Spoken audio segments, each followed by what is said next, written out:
मैं सज्जन सिंह यादव, सहायक आचार्य इतिहास, राजकीय महाविद्यालय कोटपूतली। प्रिय विद्यार्थियों, एमए फाइनल इतिहास के विद्यार्थियों हेतु भारतीय कला एवं स्थापत्य के अंतर्गत प्रस्तुत वीडियो का विषय है गंधार कला शैली। देखिए, यूनानी कला के प्रभाव से देश के पश्चिमोत्तर प्रदेश में कला की एक नवीन शैली का उदय हुआ। इस नवीन शैली को गंधार शैली कहा जाता है। पाश्चात्य विद्वानों की धारणा है कि सर्वप्रथम गंधार शैली में ही बुद्ध मूर्तियों का निर्माण किया गया, किंतु इस संबंध में कोई ठोस प्रमाण हमें प्राप्त नहीं होता है। वीएस अग्रवाल ने अत्यंत तार्किक ढंग से यह सिद्ध कर दिया है कि सर्वप्रथम बुद्ध मूर्ति का जो निर्माण हुआ वो गंधार में न होकर मथुरा के शिल्पियों के द्वारा किया गया था। चूँकि मथुरा के शिल्पी बहुत पहले से ही यक्ष तथा नाग की सुंदर सुंदर मूर्तियां बना रहे थे, अतः कोई कारण नहीं है कि बुद्ध मूर्तियों की रचना का प्रथम श्रेय उन्हें न दिया जाए। गंधार शैली में भारतीय विषयों को यूनानी ढंग से व्यक्त किया गया है। इस पर रोमन कला का भी स्पष्ट प्रभाव हमें दिखाई पड़ता है। इसका विषय केवल बौद्ध है और इसी कारण कभी कभी इस कला को यूनानी बौद्ध, ग्रीको बुद्धिस्ट, इंडो ग्रीक अथवा ग्रीको रोमन कला भी कहा जाता है। इस शैली की मूर्तियां अफ़गानिस्तान तथा पाकिस्तान के अनेक प्राचीन स्थलों से प्राप्त हुई हैं। इसका प्रमुख केंद्र गंधार ही था और इसी कारण इस शैली का नाम गंधार कला के नाम पर पड़ा। गंधार कला के अंतर्गत बुद्ध और बोधिसत्वों की बहुसंख्यक मूर्तियों का निर्माण किया गया। ब्राह्मण तथा जैन धर्म से संबंधित मूर्तियां इस कला में प्राय नहीं मिलती हैं। मूर्तियां काले सलेटी पाषाण, चूने तथा पकी हुई मिट्टी से बनी हैं। ये ध्यान, पद्मासन, धर्मचक्र प्रवर्तन, वरद तथा अभय आदि मुद्राओं में बनाई गई हैं। आरंभिक बुद्ध मूर्तियां पेशावर के पास शाहजी की ढेरी से प्राप्त कनिष्क चैत्य की अस्थि मंजूषा पर बनी हुई प्राप्त होती हैं। विरमान की अस्थि मंजूषा पर भी बुद्ध को मानव रूप में दिखाया गया है। शाहजी की ढेरी से प्राप्त मंजूषा के ढक्कन पर बुद्ध पद्मासन में विराजमान है। उनके दाएं तथा बाएं क्रम से ब्रह्मा तथा इंद्र की मूर्तियां उत्कीर्ण हैं। बुद्ध के कंधों पर संघाटी तथा ढक्कन के किनारे उड़ते हुए हंसों की पंक्तियां उत्कीर्ण की गई हैं। मंजूषा के किनारे कंधों पर माला उठाए यक्षों की आकृतियां हैं। उत्कीर्ण लेख में कनिष्क तथा अगिलस नामक वास्तुकार का उल्लेख यहाँ हमें प्राप्त होता है। लाहौर संग्रहालय में रखी गई एक मूर्ति संरचना एवं शिल्प की दृष्टि से उल्लेखनीय है।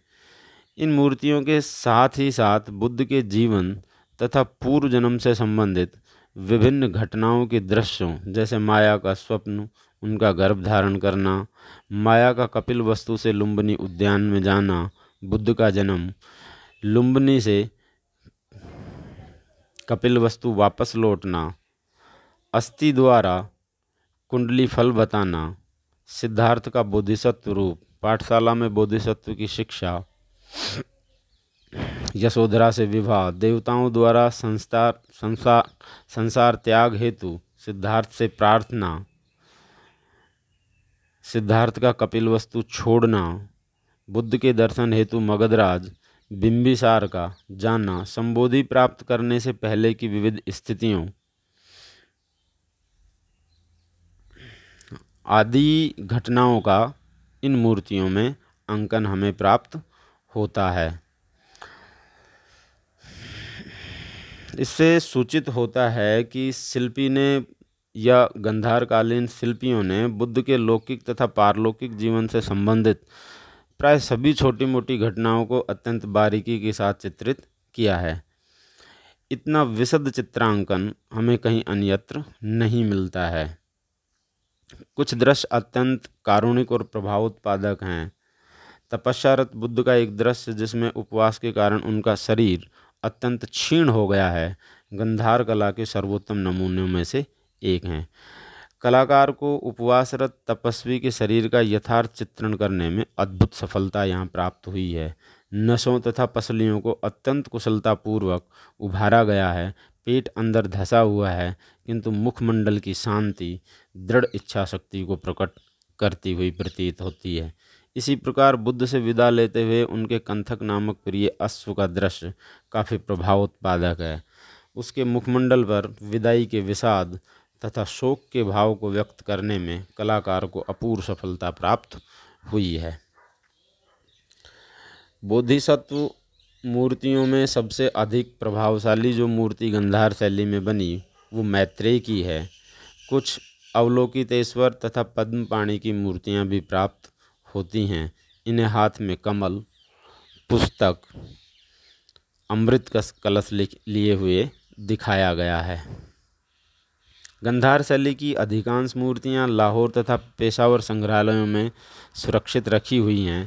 इन मूर्तियों की कुछ अपनी अलग विशेषताएं हैं जिनके आधार पर हम स्पष्ट रूप से इन्हें भारतीय कला से अलग कर सकते हैं। ये कौन कौन सी विशेषताएं हैं? जैसे गंधार शैली की मूर्तियों में मानव शरीर के यथार्थ चित्रण को विशेष रूप से दर्शाया गया है। मांसपेशियों, मूँछों, लहरदार बालों को अत्यंत सूक्ष्म ढंग से प्रदर्शित किया गया है। दूसरी विशेषता है कि बुद्ध की जो वेशभूषा है इन मूर्तियों में वो यूनानी है। उनके पैरों में जूते दिखाए गए हैं। प्रभामंडल सादा तथा अलंकरण रहित है और शरीर से अत्यंत सटे हुए अंग प्रत्यंग दिखाने वाले झीने वस्त्रों का अंकन यहाँ पर दिखाई पड़ता है। बुद्ध के सिर पर घुंघराले बाल दिखाए गए हैं। इन सब का फल यह है कि बुद्ध की मूर्तियाँ यूनानी देवता अपोलो की नकल प्रतीत होती हैं। एक और अंतर यह है कि महात्मा बुद्ध की मूर्तियाँ अपने सूक्ष्म विस्तार के बावजूद मशीन से बनाई गई प्रतीत होती हैं। इनमें वह सहजता तथा भावात्मक स्नेह नहीं है जो भरहुत, सांची, बोधगया अथवा अमरावती की मूर्तियों में दिखाई पड़ता है। इसी कारण यह कहा जाता है कि इस शैली के कलाकार के पास यूनानी हाथ तो हैं, परंतु जो हृदय था वो भारतीय था।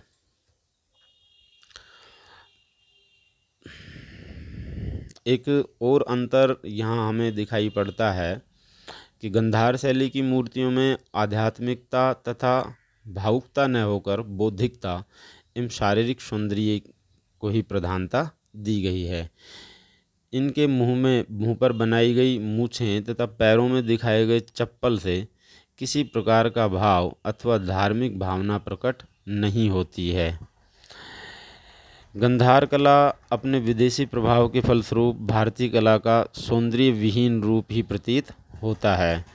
कलाविद कुमार स्वामी के शब्दों में गंधार की यथार्थवादी कला घोर पाखंड का आभास देती है, क्योंकि बोधिसत्व की संतुष्ट अभिव्यक्ति तथा किंचित छैल छबीली वेशभूषा एवं बुद्ध मूर्तियों की स्त्रैण और निर्जीव मुद्राएं बौद्ध विचारधारा की आध्यात्मिक शक्ति का प्रकटीकरण नहीं कर पाती हैं। किंतु भारत के बाहर गंधार कला का व्यापक प्रभाव रहा है। इसने चीनी तुर्किस्तान, मंगोलिया, चीन, कोरिया तथा जापान में बौद्ध कला को जन्म दिया। प्रस्तुत वीडियो में इतना ही। धन्यवाद।